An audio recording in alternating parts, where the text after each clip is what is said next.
El gobierno ecuatoriano mantiene actualmente relaciones muy cercanas, sorprendentemente cercanas, con países con dictaduras sangrientas. El caso más cercano es el de Siria.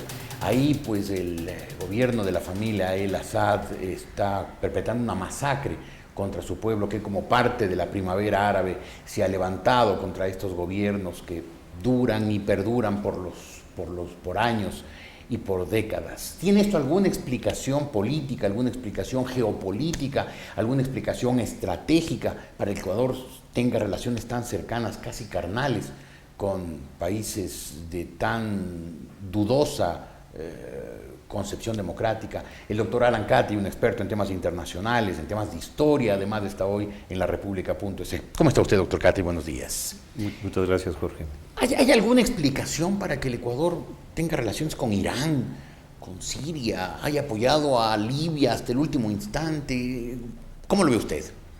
Bueno, más allá del derecho que asiste a todos los estados de mantener relaciones con cualquier estado, entiendo que la posición del Ecuador va por ese lado. No le veo ninguna ventaja estratégica que le pueda deparar el apoyo a este tipo de regímenes, ¿no? No veo Pero entonces simplemente ningún provecho. Simplemente es un acto de capricho. El Ecuador es un país soberano, tiene relaciones con quien quiera, incluso y sobre todo con quien no le conviene. En último caso, se podría interpretar así es. Ajá. Ahora, el gobierno de Libia, el del coronel Gaddafi, fue tan sangriento como fue reflejado en la prensa internacional. El gobierno de Siria, el de la familia El Assad, es tan sangriento como se refleja en la prensa internacional. Yo pensaría que en buena medida sí. El caso de Libia parece evidente y tanta evidencia está surgiendo de un pasado oprobioso y de un pasado sanguinario de parte del régimen de Gaddafi y de su mantenimiento en el poder durante 42 años, que difícilmente podrá ser discutido o minimizado, ¿no? Un régimen que se mantuvo a base de, por una parte, llamémoslo, comprando a la oposición y a la población con los ingentes recursos provenientes del petróleo, y por otra, la simple represión física de todos sus opositores, ¿no? La creación de una policía secreta vastísima, el equipamiento de un ejército extremadamente poderoso, sin ningún enemigo visible, pues, ¿no? Ahora, quienes no siguen a diario la política internacional creen que pues esto estalló en febrero de este año, cuando hubo la gran insurgencia, sobre todo en el sector oriental, en el sector de la Cirenaica, en Benghazi, contra el gobierno de Gaddafi. Pero cuando el presidente Correa en el año 2009 estuvo en Trípoli, ahí en la tienda beduina, y se subió en el camello y estuvo haciendo brindis con el coronel Gaddafi, ¿el coronel Gaddafi ya encabezaba un gobierno resueltamente sangriento? Evidentemente. La dictadura de Gaddafi no es una dictadura que empezó hace 6 meses, en febrero.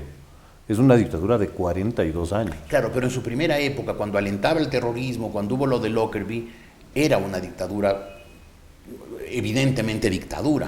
Pero después como que se ablandó, ¿o no fue así? Aclárele a la gente. De ninguna manera. La dictadura en Libia siguió ejerciendo su poder y el control de la población en torno al antiguo y socorrido mecanismo de la zanahoria y el palo, ¿no?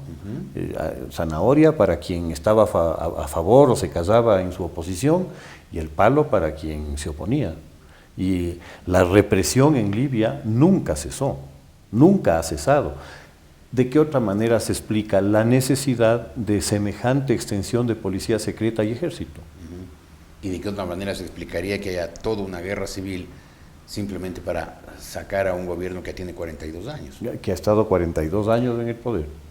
Ahora, ¿qué pasa en Siria? Porque la semana pasada nomás fue una delegación ecuatoriana, como parte de una delegación del ALBA, a respaldar al gobierno sirio. Bueno, la situación en Siria no es igual a la situación en Libia. Totalmente distinta. Uno, Siria no es un país particularmente dotado de recursos naturales. El principal activo de Siria es su posición geográfica.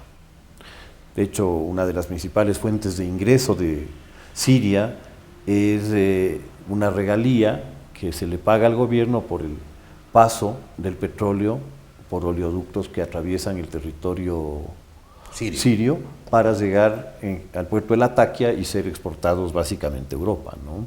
Entonces esa es una de las principales fuentes de ingreso que tiene Siria y no tiene una producción petrolera significativa. Los últimos esfuerzos que se han hecho en cuanto a investigación de prospección petrolera no han dado resultado y realmente no hay cómo afirmar pues, que en este caso se está interviniendo para robarse los recursos de Siria. Son recursos que no existen, ¿no? Claro. Algo de esto se dijo en el caso de Libia. Pero ese gobierno, el de Siria, es tan represivo, incluso con el segundo de los al-Assad, con el presidente actual, Bashar al-Assad. Yo diría que sí. Un poco hay que entender la historia y la génesis de los problemas en el Medio Oriente, ¿no? Y esta génesis no es una génesis de los últimos 2 años o de los últimos 2 meses, ni de los últimos 20.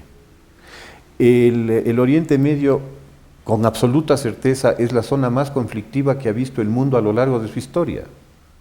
Y ha habido conflictos y ha habido guerras y ha habido rezagos de esos conflictos y de esas guerras en resentimientos y en animosidades que se mantienen hasta ahora.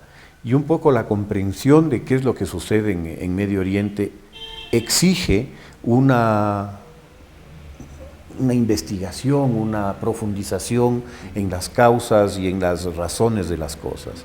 El caso sirio se enmarca en el pasado reciente dentro de lo que podríamos llamar la ola nacionalista árabe que sacudió al mundo árabe a partir del año 55 más o menos. Con Gamal Abdel Nasser. Con Nasser, sí, ahora, justamente. ¿Este momento hay alguna razón política, geopolítica, estratégica, ideológica para que el Ecuador y otros países del ALBA vayan a presentar su respaldo, su apoyo, su amistad al presidente sirio?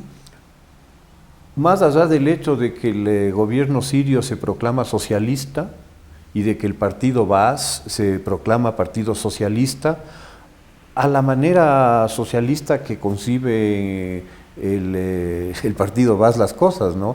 El partido Baas ha consagrado una dinastía que muy poco tiene de democrática en el gobierno sirio, y esta dinastía que ya va por el primer heredero, luego de que lamentablemente el hijo que estaba destinado a gobernar Siria muriera en un accidente de tránsito, pues se cambió la constitución para que el actual presidente pudiera acceder al cargo, porque tenía 34 años cuando la constitución exigía que tenga 40. Pues, ¿no? Ahora, salvo entonces de esta coincidencia en que el Ecuador, Venezuela, Nicaragua, Bolivia se declaran países socialistas y de que el partido Baas, gobernante en Siria, también se declara socialista, aparte de esta coincidencia, por lo menos en nombre, ¿no hay una razón política, estratégica que justifique el apoyo del Ecuador a Siria? No la vería, no. A mí me llama la atención. Es un fanatismo ideológico. O sea, de hecho, muchas veces internacionalmente las posiciones que se han adoptado con respecto a relaciones con otros países se han basado en temas ideológicos, ¿no? ¿Sí? En la Segunda Guerra Mundial, antes de la Segunda Guerra Mundial, había estados que le apoyaban a Alemania, ¿no? Había estados europeos que se alineaban con Alemania. Y Alemania se alineó con la Unión Soviética. Bueno, sí. Claro. Bueno, es que de hecho las proximidades entre la Alemania nazi y la Unión Soviética eran evidentes. Irán, ¿no? ¿hay alguna justificación para que el Ecuador tenga relaciones tan cercanas con Irán? Políticas que yo conozca, no. La retórica antiimperialista, antinorteamericana de los dos gobiernos. En el caso de Irán, yo pienso que el gran beneficiario de estos apoyos es Irán, porque Irán se había convertido en un país extremadamente aislado, extremadamente excluido. ¿Por qué? Por la posición, a ver, Irán es una teocracia, básicamente es una teocracia, es un gobierno totalmente fundamentalista, es un gobierno con unos grados de represión espantosos y de absoluto irrespeto a todos los principios esenciales de lo que podríamos llamar una sociedad civilizada, ¿no? Y respeto, por ejemplo, a las mujeres. A la mujer. El caso del irrespeto a la mujer, el caso de la limitación de la actividad de la mujer, de su dependencia absoluta del marido, son cosas inaceptables en una sociedad que se quiera llamar progresista. Pues, y eso, ¿no?, fue lo que aisló a Irán, entre otros temas. Entre otros temas, el tema del terrorismo es otro de los temas. Y entonces Irán tiene esta ofensiva diplomática internacional para lograr reinsertarse en la comunidad internacional. Y el Ecuador cayó en el juego de los iraníes. En todo caso diríamos que Irán jugó muy bien sus cartas y obtuvo apoyos que en otro momento no habrían sido esperables. ¿Y el gobierno ecuatoriano jugó muy mal las suyas o no? No creo que esté obteniendo beneficios significativos, dado que no hay mayores nexos comerciales entre los dos países. Son economías que no... ¿Cuál es el principal producto de exportación de Irán? El petróleo. ¿Y el del Ecuador? Claro, igual que nosotros. Todos vamos a exportarnos entre nosotros. Entonces, para usar sus palabras, el Ecuador está jugando muy mal sus cartas al apoyar a Siria, a Libia, a Irán. Yo considero que la comunidad internacional en general ve a estos países como agentes, llamémoslos, no jugadores limpios en la escena internacional. Y ponerse a jugar en esa misma liga, en ese mismo espacio, no creo que sea la mejor política para un país. Muy bien, doctor Catri, muchas gracias por su análisis. Nos ha ayudado a entender sin duda mucho de la política internacional no digo del Ecuador, insisto, del actual gobierno ecuatoriano. El doctor Alan Catri en la República.es.